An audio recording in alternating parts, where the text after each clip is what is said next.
Hello mga kalame, Masaramon. Dahil holiday season ngayon, gagawan ko kayo ng lasagna. White cheese and red sauce. Ayan. Ito yung ating lasagna noodles. Ayan, sampahaba yan. Maraming klaseng lasagna noodles. Yan, ang red sauce, cream, garlic, and onion. Tapos mayroon tayong parsley. Then, meron din tayong mushroom dyan. Kinat na natin yan, mushroom.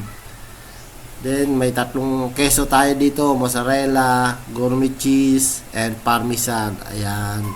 Then, ito yung beef. Ground beef. Yan. Tara, sutayin na tayo. Simulan natin paggisa.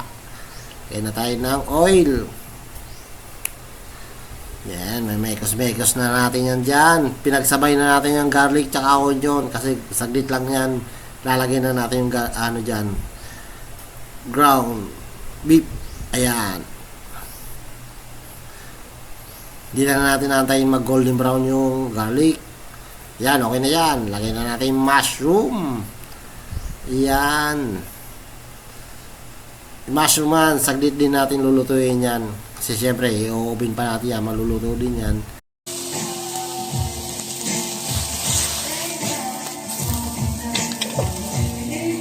And after nyan, lagay na natin yung ating beef. Yan. Yun. Atay lang, kasi pa yan mag-juice pa yan. Hanggang siya wala talagang juice na, okay na, lagay na natin yung red sauce niyan mamaya. Timpla na natin salt and pepper. Half teaspoon, tapos 1 teaspoon na salt. Yan. After nyan, yung ating ketchup or tomato sauce. Mamaya, lagay natin yan. Yan, may juice pa yan. Mamaya, re-reduce natin yan yung pinaka-juice niyan. Mga insan. Ayan, takpan natin. Ayan na layer na natin. Ilagay na natin yung red sauce.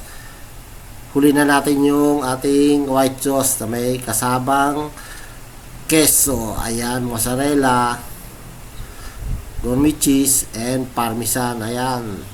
Then, parsley. Ayan o. Layer lang. Di na natin na ipakita yung pag-layer ng noodles. Yan.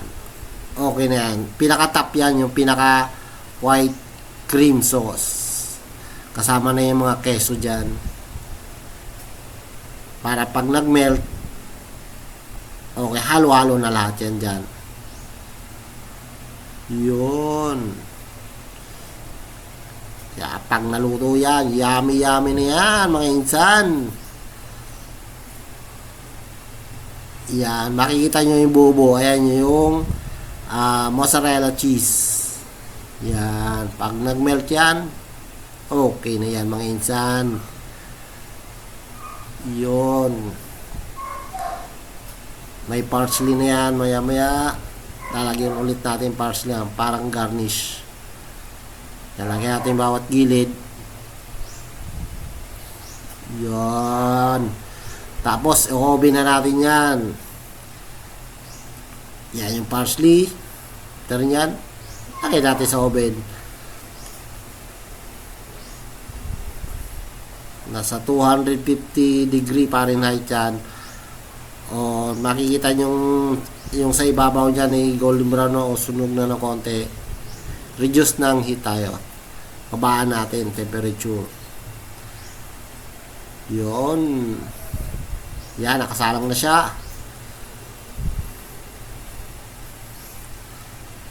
20 minutes. Okay na yan. Ayan. Luto na ang ating lasagna. Beautiful color. Yummy. Yun. Ayan ang ating nagawang white red cream sauce lasagna, mga kalami, Masaramon. Napakadaling gawin yan. Simpleng-simple lang. Ayun. Wow, yummy! Lamay Masiramon. Etong isa na to, hindi pa siya luto. Yan. Kaya medyo may white-white pa siya. Yun mga kalamay, Masiramon.